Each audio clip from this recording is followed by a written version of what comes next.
Reduce net migration further to just tens of thousands. They've all had ambitions to cut immigration, reducing legal and illegal migration. Take back control. That's really, I think, what this is all about. Yet, the numbers have risen massively in the last 15 years. Today, it was Keir Starmer's turn with a morning press conference to promise he'll overhaul what he says is a broken system.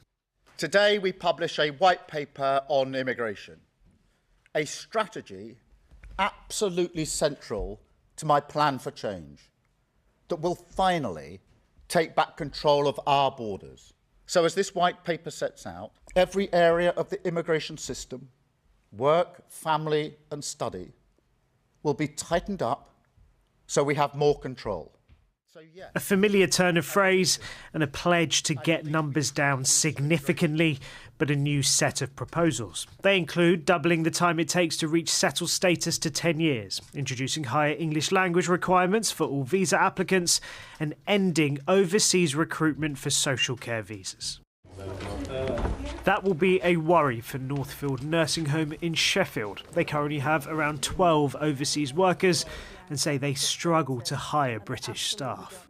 All providers want to source local workforce, but absolutely it's not happening. About 20% of my workforce are overseas workers who have paid to come over and do an amazing job. We cannot afford to lose this at this moment. It'll have a catastrophic event on the care that we provide.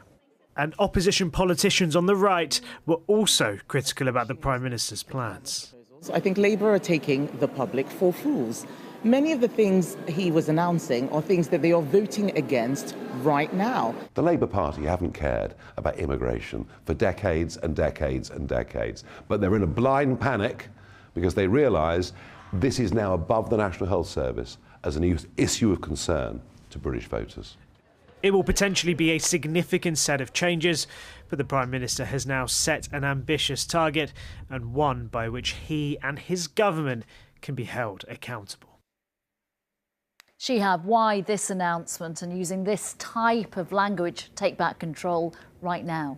Yeah, it's a very familiar phrase, one we've heard politicians use quite a few times. There has been a significant shift here in the tone from the Prime Minister when it comes to immigration. We heard him talk about the damage that's been done because of the system. He used phrases like an island of strangers.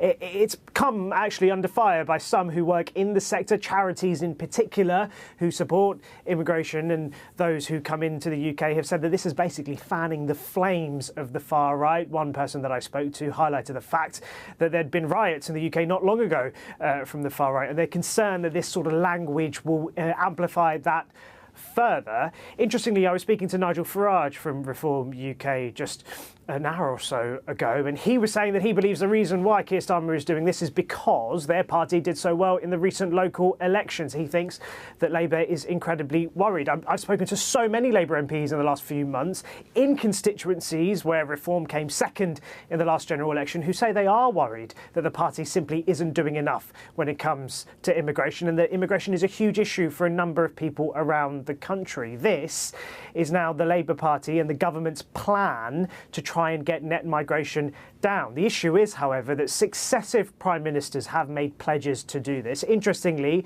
the Prime Minister didn't put a number on it, but we do now have a target in place to cut the numbers by a significant amount, which means he'll come under fire if he doesn't manage to deliver.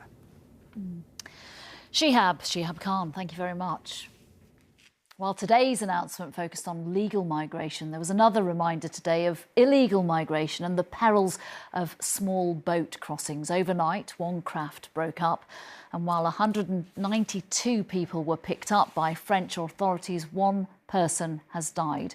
Our correspondent Peter Smith joins me now from Dunkirk. Peter, migrants still undeterred despite the deadly danger.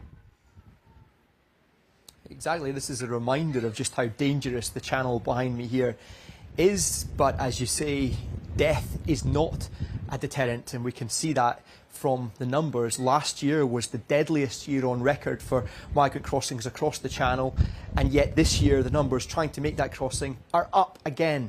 And our team here in Dunkirk spent the night looking at some of these people that were trying to cross the channel, and we saw one boat making that crossing, as you can see here. Now, we watched this boat crossing in front of the eyes of French police who did not intervene. Now, the boat that we saw launched is not the boat that resulted in one fatality, but about half of the passengers did require to be rescued. They were rescued by French authorities. The other half did successfully make it to the UK. So we can see here just again this determination to continue to go. I've been asking people in the camps here today how they feel about the UK tightening their restrictions. They say they're unfazed. Successive UK governments have failed to tackle and stop this form of illegal migration, and from what we are seeing, they're not even slowing it down. Peter Smith, thank you very much. Thank you.